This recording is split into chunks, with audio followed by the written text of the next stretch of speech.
Well, first of all, it's very difficult to find a single sentence answer. They're not being killed. I've watched this stuff for what it's worth, me being the witness, from the days back in the 1950s. I'm an ancient old bastard. When Joey Smallwood was in many ways, a fairly tyrannical premier at the end of his days. And I thought I learned then as a teenager what overreach was like, and what, even in a minuscule circumstance like Newfoundland, it's not Russia or the United States, but nonetheless, when you get in charge, how you over time you attenuate or you lose or you diminish the few noble impulses that you may have come in with and become completely obsessed with yourself. To go right to your question, however, it really is very difficult that after 2 years and very sporadically effective measures, don't take the mask, they'll hurt you, take the mask, ignoring the old age homes, the economic ruin that's going on.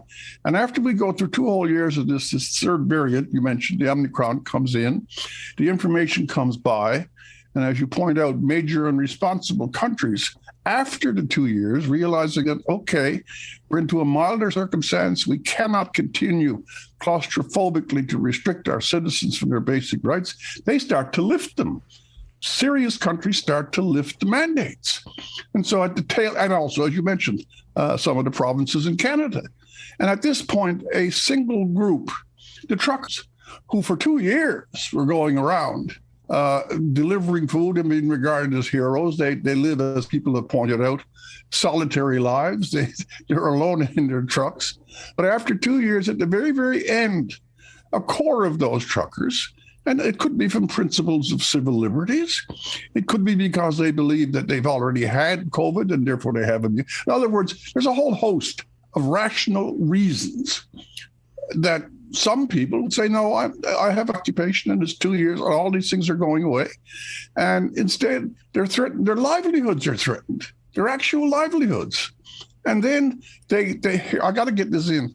They make this point. They say to Ottawa, they say to their own politicians, why are you doing this?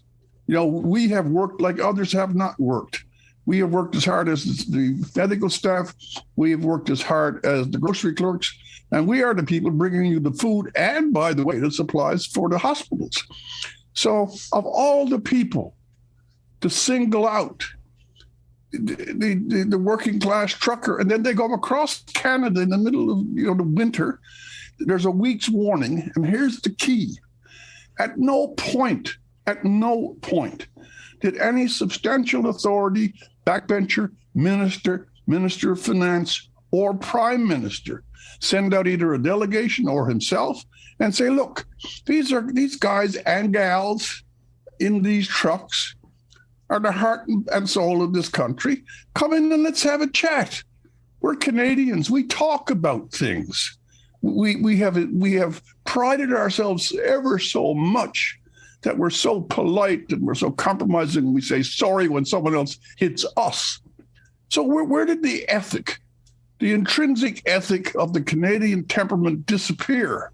And instead of saying, oh my God, what a joy it would be to talk to someone who's not in cabinet, to talk to someone who does a job, who has kept society functioning. If you guys have problems, I really want to speak to you because I'm your prime minister. And I'm also the prime minister of Canada. But no talk, none at all. And instead, this is the thing that really got my temper up. Instead, out of the blue, like some dark wizard, he comes down on them. They're racists. They're misogynists. They're only a small fringe, but they're taking up space, and we can't tolerate that. I do not know. I really do not. I do not know what was in his mind, what was in the minds of his superlative advisors, presuming that they have them. And I'm also surprised that the Liberal caucus, liberal is a word without a capital letter many, many times.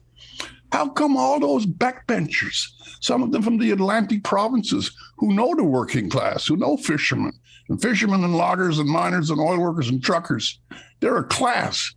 Does no one stand up for them and instead let the prime minister rail at them? And Mr. Singh saying that these are white supremacists and they're calling Islam a disease.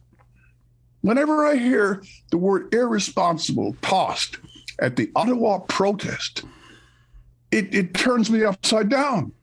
One more final point, I'll shut up.